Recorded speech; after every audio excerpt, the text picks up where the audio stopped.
दास जी से सहानुभूति है मेरी।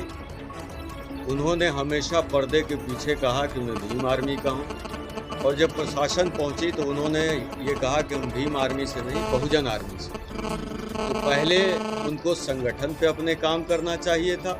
संगठन उनका कमज़ोर है। आप देखें कि वो जेल गए तो उनके लिए कोई धरना प्रदर्शन या कोई आवाज़ पूरे बिहार के किसी एक उनके गृह जिला से भी नहीं।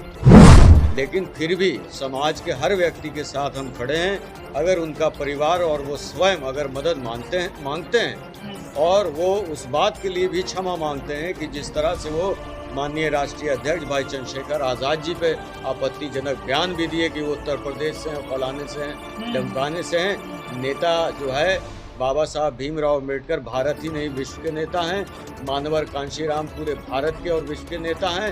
इसी तरह बढ़ रहे नेता हमारे चंद्रशेखर आज़ाद जी पूरे भारत के गांव-गांव के बहुजनों के नेता। जिस दिन उन्होंने मदद मांगी, मैं पहला व्यक्ति हूँगा जो मेरी तरफ से उनको मदद पहुँचाऊंगा। आपकी पार्टी संगठन दोनों पूरी तरह से।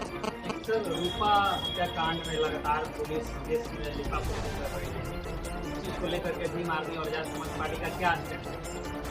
देखिए, स्टैंड हमेशा आज़ाद समाज पार्टी कांशीराम का हमेशा क्लियर रहता है।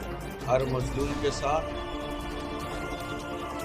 जो भी बहुजन परिवार है, जो 85 परिवार है, जो अनुसूचित जाति, जनजाति, पिछड़ा, मुस्लिम, सिख, बौद्ध, उन सब के परिवार पे अत्याचार शोषण के खिलाफ आज़ाद समाज पार्टी खड़ी रहती है।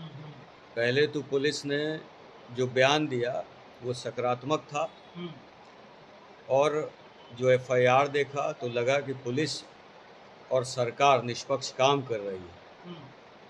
लेकिन कुछ दिनों के बाद लगातार एसपी के जब मैं बयान देख रहा था तो उसमें लगातार ये देखा गया कि प्रशासन दबाव में सरकार के आकर और विपक्ष के दबाव में आकर वो कातिलों को, हत्यारों को बचाना चाहती है। जब पुलिस खुद ही अपने बयान में ये कहती है कि डॉग स्क्वाड उसके घर तक खुद ही पहुंचा, उस हथियार उसके घर से बरामद हुए, जिस्म पे 50 निशान थे खुरपी से वार के। उसके बाद पुलिस कहती है कि ये प्रेम प्रसंग का मामला है, कैरेक्टर असैसिनेशन भी कर रही है। एक 14 साल की बच्ची की हत्या हुई है और एक एसपी जैसा जिम्मेदार व्यक्ति ये कहता है कि फ़ोन पे दोनों की बातें होती रही हैं।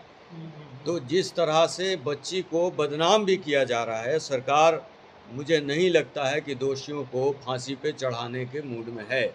मैं किसी जाति विशेष के खिलाफ में नहीं हूँ। हत्यारा हत्यारा होता है और हत्यारों को सरकार बचाना चाहती है। इसलिए मैं लगातार अपील कर रहा हूँ कि बहन रूपा को बिहार सरकार के द्वारा इंसाफ नहीं मिल सकता।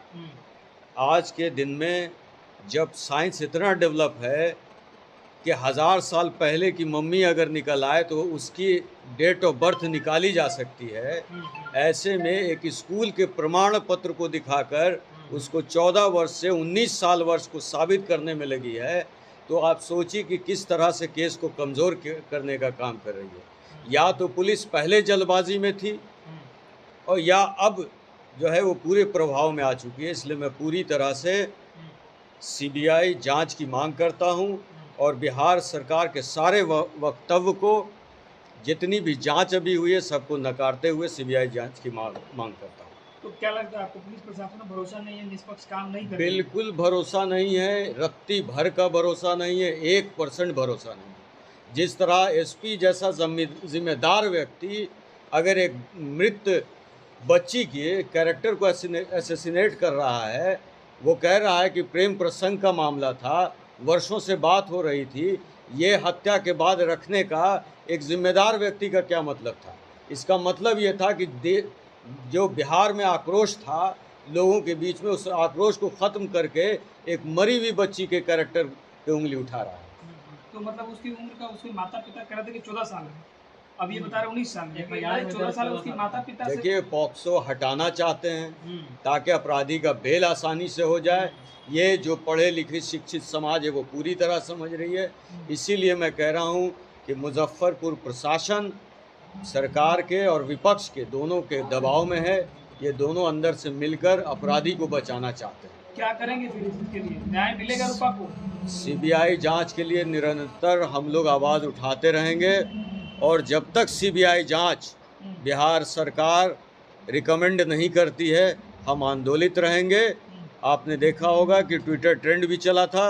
अब मैं 11 की, चूँकि दिल्ली में हमारा महाआंदोलन है, उसके बाद से धरना और प्रदर्शन शुरू होगा। जब तक सीबीआई जांच नहीं होगी और बहन रूपा को इंसाफ नहीं होगा, भीम आर्मी और आज़ाद समाज पार्टी में जितने उनके भाई हैं वो सब डट कर खड़े रहेंगे। मुजफ्फरपुर घटना में गोल्डन दास भी गए थे न्याय के लिए, वहाँ लाठी चली, गोल्डन दास को गिरफ्तार किया गया।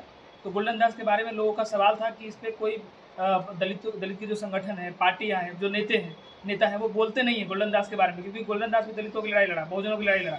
तो आपका क्या इस पे स्टैंड है गोल्डन दास? गोल्डन दास जी से सहानुभूति है मेरी। उन्होंने हमेशा पर्दे के पीछे कहा कि मैं भीम आर्मी का हूँ, और जब प्रशासन पहुंची तो उन्होंने ये कहा कि हम भीम आर्मी से नहीं, बहुजन आर्मी से। तो पहले उनको संगठन पे अपने काम करना चाहिए था। संगठन उनका कमज़ोर है। आप देखें कि वो जेल गए तो उनके लिए कोई धरना प्रदर्शन या कोई आवाज़ पूरे बिहार के किसी एक उनके गृह जिला से भी नहीं उठी। लेकिन फिर भी समाज के हर व्यक्ति के साथ हम खड़े हैं। अगर उनका परिवार और वो स्वयं अगर मदद मांगते हैं और वो उस बात के लिए भी क्षमा मांगते हैं कि जिस तरह से वो माननीय राष्ट्रीय अध्यक्ष भाई चंद्रशेखर आज़ाद जी पे आपत्तिजनक बयान भी दिए कि वो उत्तर प्रदेश से हैं, फलाने से हैं, धमकाने से हैं। नेता जो है बाबा साहब भीमराव अम्बेडकर भारत ही नहीं विश्व के नेता हैं। मानवर कांशीराम पूरे भारत के और विश्व के नेता हैं। उसी तरह बढ़ रहे नेता हमारे चंद्रशेखर आज़ाद जी पूरे भारत के गांव-गांव के बहुजनों के नेता हैं। तो क्या गोल्डन दास के लिए आप लोग जिस दिन उन्होंने मदद मांगी, मैं पहला व्यक्ति हूँगा जो मेरी तरफ से उनको मदद पहुँचाएगा। आपकी पार्टी संगठन दोनों पूरी तरह से।